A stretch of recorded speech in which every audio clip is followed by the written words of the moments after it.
ಈ ಬಾಲಕನ ಹೆಸರು ಸುಮಂತ್. ಬೆಳ್ತಂಗಡಿ ತಾಲೂಕಿನಲ್ಲಿ ಬರೋ ಕುವೆಟ್ಟು ಅನ್ನೋ ಗ್ರಾಮದ ನಿವಾಸಿ. ಧನುರ್ಮಾಸ ಹಿನ್ನೆಲೆಯಲ್ಲಿ ದೇವಸ್ಥಾನಕ್ಕೆ ಅಂತ ಮುಂಜಾನೆ ಹೋಗಿರ್ತಾನೆ. ಹೀಗೆ ಹೋದವನು ವಾಪಸ್ ಮನೆಗೆ ಬರೋದಿಲ್ಲ.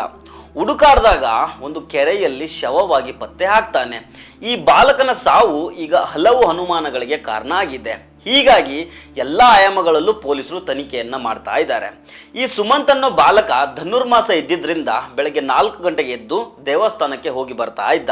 ಹಾಗೆ ನಿನ್ನೆ ಕೂಡ ದೇವಸ್ಥಾನಕ್ಕೆ ಹೋಗಿರ್ತಾನೆ. ಆದರೆ ಈತನ ಸಹೋದರ ಸುದರ್ಶನ್ಗೆ ಬೆಳಗ್ಗೆ 6:30 ಸುಮಾರಿಗೆ ದೇವಸ್ಥಾನದಿಂದ ಸ್ನೇಹಿತರು ಫೋನ್ ಮಾಡ್ತಾರೆ. ಯಾಕೆ ನಿಮ್ಮ ತಮ್ಮ ಇವತ್ತು ದೇವಸ್ಥಾನಕ್ಕೆ ಬಂದಿಲ್ವಲ್ಲ ಅಂತ ಕೇಳ್ತಾರೆ. ಆಗ ಇಲ್ಲೇನೋ ಗಡಬಡ ಆಗಿದೆ ಅಂತ ಸುಮಂತ್ ಮಿಸ್ಸಿಂಗ್ ಆಗಿರೋ ವಿಚಾರ ಮನೆಯವ್ರಿಗೆ ಗೊತ್ತಾಗುತ್ತೆ. ಸುಮಂತ್ ಮನೆಯಿಂದ ಒಂದು ಕಾಲ್ದಾರಿಯಲ್ಲಿ ನಡ್ಕೊಂಡು ಹೋಗಿ ರಸ್ತೆ ಸಮೀಪ ನಿಲ್ಲಿಸಿದ್ದ ಒಂದು ಸೈಕಲ್ ತೆಗೆದುಕೊಂಡು ದೇವಸ್ಥಾನಕ್ಕೆ ಹೋಗಿ ಬಂದು ಮಾಡ್ತಾ ಇದ್ದ. ಆದ್ರೆ ನೆನ್ನೆಲ್ಲಿಗೆ ಹೋಗಿ ನೋಡಿದ್ರೆ ಸೈಕಲ್ ನಿಲ್ಲಿಸಿದ ಜಾಗದಲ್ಲೇ ಇರುತ್ತೆ. ಇದರಿಂದ ಅನುಮಾನಗೊಂಡು ಮನೆಯವರೆಲ್ಲರೂ ಸುಮಂತ್ನನ್ನ ಹುಡುಕ್ತಾರೆ. ಈ ಸಂದರ್ಭದಲ್ಲಿ ರಕ್ತದ ಹನಿಗಳು ಪತ್ತೆ ಆಗುತ್ತೆ. ಅವನ್ನ ಹಿಂಬಾಲಿಸ್ಕೊಂಡು ಹೋದಾಗ ಕೆರೆ ಪಕ್ಕದಲ್ಲಿ ಇದ್ದ ಒಂದು ಕಲ್ಲಿಗೆ ರಕ್ತ ಅಂಟ್ಕೊಂಡಿರೋದು ಕಾಣಿಸುತ್ತೆ. ಬಳಿಕ ಅಗ್ನಿಶಾಮಕ ದಳದ ಸಿಬ್ಬಂದಿ ಬಂದು ಕೆರೆಯಲ್ಲಿ ಹುಡುಕಾಡಿದಾಗ ಅಲ್ಲಿ ಸುಮಂತ್ನ ಡೆಡ್ ಬಾಡಿ ಪತ್ತೆ ಆಗುತ್ತೆ. ನಾಯಿ ಅಟ್ಟಿಸ್ಕೊಂಡು ಬಂದು ಕಚ್ಚಿದ ಕಾರಣದಿಂದಾಗಿ ಈ ಸುಮಂತು ಓಡೋಗಿ ಕೆರೆಗೆ ಬಿದ್ದಿರ್ಬೋದು ಅಂತ ಮೊದಲು ಅಂದಾಜು ಮಾಡಲಾಗಿತ್ತು. ಚಿರತೆ ದಾಳಿ ಕೂಡ ನಡೆದಿರ್ಬೋದು ಅನ್ನೋ ಅನುಮಾನಗಳು ಕೂಡ ಉಟ್ಕೊಂಡಿದ್ವು. ಆದರೆ ಸುಮಂತ್ನ ತಲೆಯ ಮೇಲ್ಭಾಗದಲ್ಲಿ ಮಚ್ಚಿನಲ್ಲಿ ಹೊಡೆದಿರೋ ರೀತಿ ಗಾಯಗಳಾಗಿರೋದು ಕಂಡು ಬಂದಿದೆ. ಆದ್ರಿಂದ ಇದು ಕೊಲೆಯಾಗಿರ್ಬೋದು ಅನ್ನೋ ಅನುಮಾನಗಳು ಇಲ್ಲಿಂದ ಉಟ್ಕೊಳ್ತವೆ. ಈಗ ಮಂಗಳೂರಿನ ವೆನ್ಲಾಕ್ ಹಾಸ್ಪಿಟಲ್ನಲ್ಲಿ ಮರಣೋತ್ತರ ಪರೀಕ್ಷೆ ನಡೆಸಲಾಗಿದೆ. ಮರಣೋತ್ತರ ಪರೀಕ್ಷೆಯ ಪ್ರಾಥಮಿಕ ವರದಿ ಪ್ರಕಾರ ಬಾಲಕನ ತಲೆಗೆ 3 ಬಲವಾದ ಪೆಟ್ಟು ಬಿದ್ದಿರುವ ಗುರುತು ಕಂಡು ಬಂದಿದೆ. ಈ ಹಿನ್ನೆಲೆಯಲ್ಲಿ ಪೊಲೀಸರು ಪ್ರಕರಣದ ಸಮಗ್ರ ತನಿಖೆ ಆರಂಭ ಮಾಡಿದ್ದಾರೆ. ಮರಣೋತ್ತರ ಪರೀಕ್ಷೆಯ ಪ್ರಾಥಮಿಕ ಮಾಹಿತಿಗಳ ಪ್ರಕಾರ ಸುಮಂತ್ನ ತಲೆಗೆ ಕತ್ತಿ ಅಥವಾ ಇನ್ಯಾವುದೋ ಆಯುಧದಿಂದ ಬಲವಾದ 3 ಹೊಡೆತಗಳು ಬಿದ್ದಿದ್ದಾವೆ.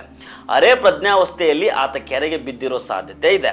ಶ್ವಾಸಕೋಶದಲ್ಲಿ ನೀರು ತುಂಬಿರೋದು ಮರಣೋತ್ತರ ಪರೀಕ್ಷೆಯಲ್ಲಿ ಕಂಡು ಬಂದಿರೋದಾಗಿ ತಿಳಿದು ಬಂದಿದೆ. ಪೊಲೀಸರ ಪ್ರಾಥಮಿಕ ತನಿಖೆಯಿಂದಾಗಿ ಇದೊಂದು ಕೊಲೆ ಅನ್ನೋದು ಕಂಡು ಬಂದಿದೆ. ಹೀಗಾಗಿ ವಿವಿಧ ಆಯಾಮಗಳಲ್ಲಿ ಪೊಲೀಸರು ತನಿಖೆಯನ್ನು ಚುರುಕುಗೊಳಿಸಿದ್ದಾರೆ.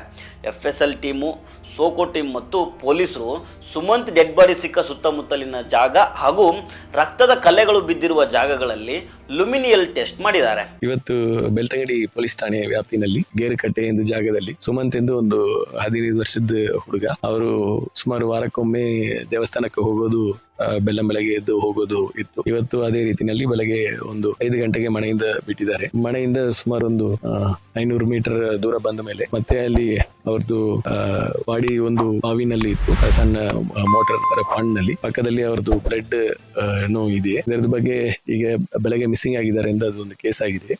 ಅದರ ಮೇಲೆ ಈಗ ಇನ್ಕ್ವೆಸ್ಟ್ ಮತ್ತೆ ಪೋಸ್ಟ್ ಮಾರ್ಟಮ್ ಮಾಡಿ ಮತ್ತೆ ಕಾನೂನು ರೀತಿಯಲ್ಲಿ ಕ್ರಮ ತಗೋ. ಹೌದು, ಇಂಜುರಿ ಆಗಿದೆ. ಅದು ಒಳಗೆ ಬಿದ್ದಿದ್ದ ಇಂಜುರಿನ ಅಥವಾ ಏನು ಇಂಜುರಿ ಅಂತ ಚೆಕ್ ಮಾಡಿ ಆಮೇಲೆ ನಾವು ಡೀಟೇಲ್ ಆಗಿ ನಾವೆಲ್ಲ ಆಂಗಲ್ ನಲ್ಲಿ ವೆರಿಫೈ ಮಾಡಬೇಕು.